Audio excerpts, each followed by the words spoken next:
মাগরিবের নামাজে বিলম্ব না করার নির্দেশ। রাসূলুল্লাহ সাল্লাল্লাহু আলাইহি ওয়াসাল্লাম বলেছেন, আমার উম্মতের নামাজের মধ্যে মাগরিবের নামাজ সর্বোত্তম, তাই এতে দেরি করো না। তিরমিজি 171। মাগরিবের সময় খুবই স্বল্প। সূর্যাস্তের পর দেরি না করে অবিলম্বে নামাজ আদায় করা উত্তম। সময় মতো নামাজ আদায় করলে আল্লাহ তাআলা হন সন্তুষ্ট, আর মানুষ পায় অপরিসীম সওয়াব ও গুনাহ মাফের সুযোগ। ফুল টু শর্ট, যে মাগরিবে দেরি না করে নামাজ পড়ে সে অর্জন করে আল্লাহ সন্তুষ্টি।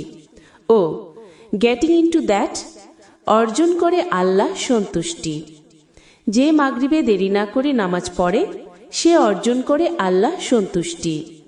আরও সুন্দর ইসলামিক কন্টেন্ট পেতে সাবস্ক্রাইব করুন।